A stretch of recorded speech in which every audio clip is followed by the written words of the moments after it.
Good morning, children. Hope all are doing good and fine at home.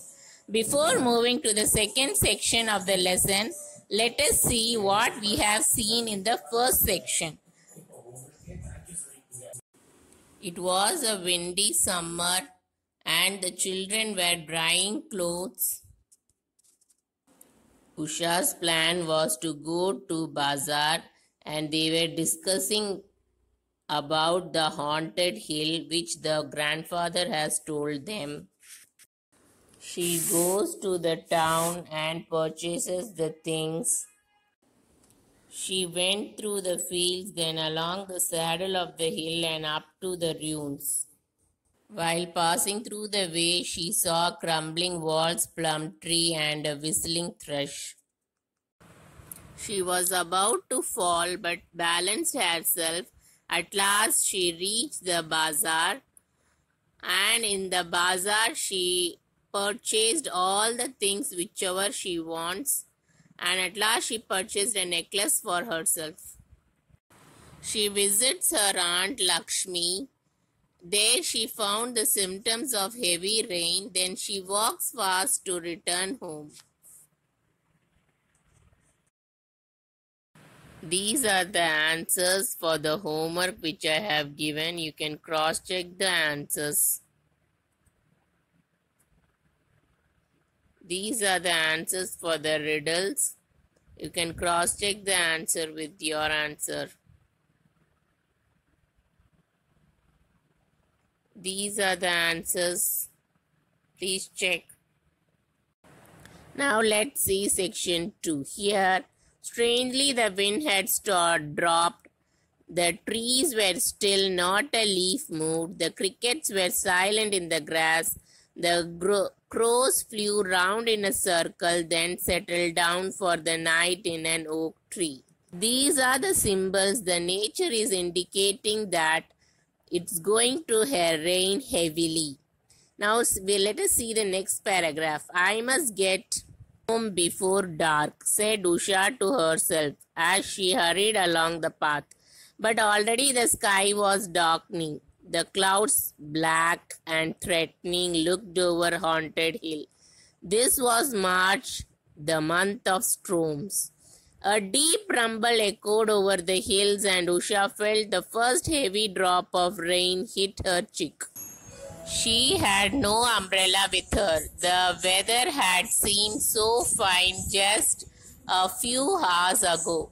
Now all she could do was tie an old scarf over her head and pull her shawl tight across her shoulders.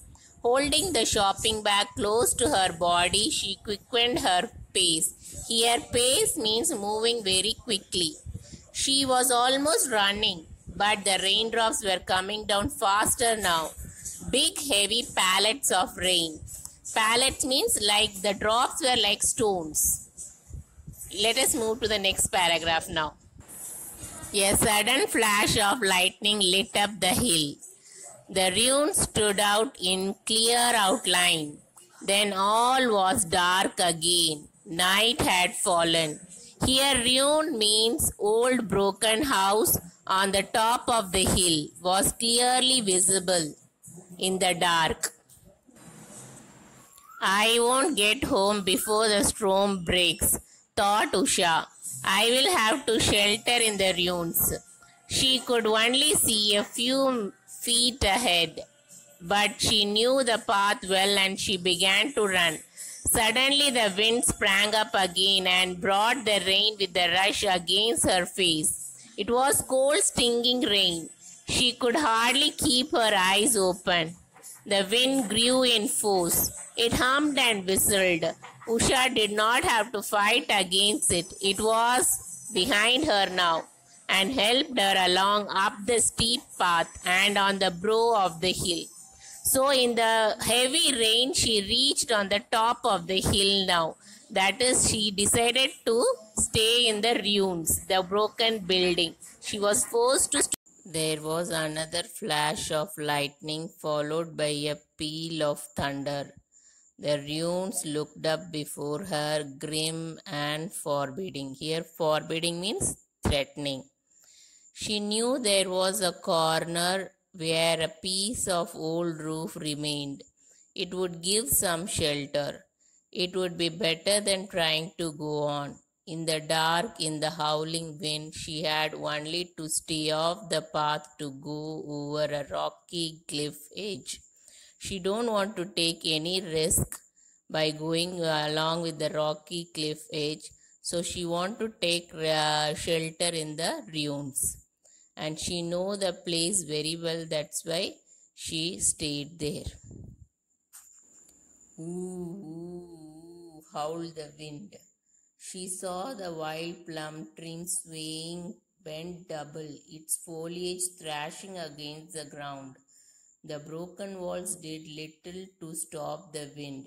Here, foliage thrashing means hitting leaves and branches. Let's move to the next paragraph. Usha found her way into the ruined building, helped by her memory of the place and the constant flicker of lightning. She began moving along the wall, hoping to reach the sheltered corner. She placed her hands flat against the stones and moved sideways. Her hand touched something soft and furry. She gave a startled cry and took her hand away. Her cry was answered by another cry, half snarl, half screech, and something leaped away in the darkness. As it was dark, she was sensing all with her hands, and she touched something which was soft and furry. It was nothing but a wild cat. It was only a wild cat. Usha realized this when she heard it. The cat lived in the ruins, and she had often seen it. But for a moment she had been very frightened. Now she moved quickly along the wall until she heard the rain drumming on the remnant of the tin roof. Here, remnant means nothing, the leftover tin roof. Once under it, crouching in the corner, she found some shelter from the wind and the rain.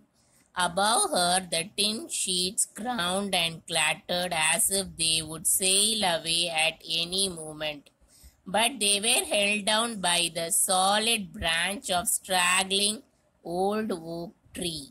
Here, crouching means bending down. She was bending down under a corner to take shelter from the wind and the rain. Above her, the tin sheets crowned and clattered. Crowned and clattered means it was banging each other and it was making a loud noise. If it would fly away, it will definitely hang on the branch of the straggling old oak tree. Straggling means the branches of the oak tree were growing in different directions. Straggling means it is going on the different directions. So it will definitely fall on the straggling oak tree. Okay. Let us see the next paragraph. Usha remembered that across this empty room stood an old fireplace and that there might be some shelter under the blocked up chimney. Perhaps it would be drier than it was in her corner, but she would not attempt to find it just now. She might lose her way altogether. So here she remembered the place where it will be dry than this place where she is standing, but she can't find that place now because she will lose the way. That's why she was standing there itself. Her clothes were soaked and the water streamed down from her long black hair to form a puddle at her feet. She stamped her feet to keep them warm. She thought she heard a faint cry. Was it the cat again or an owl?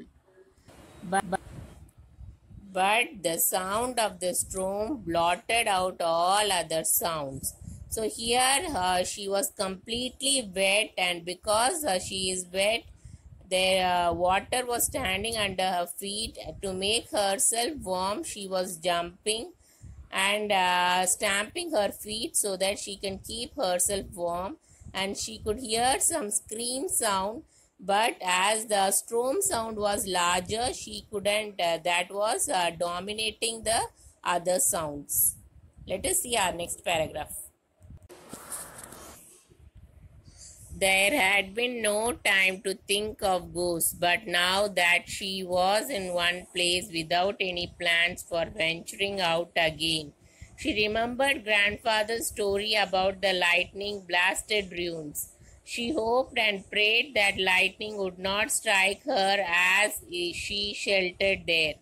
Thunder boomed over the hills and the lightning came quicker now, only a few seconds between each burst of lightning.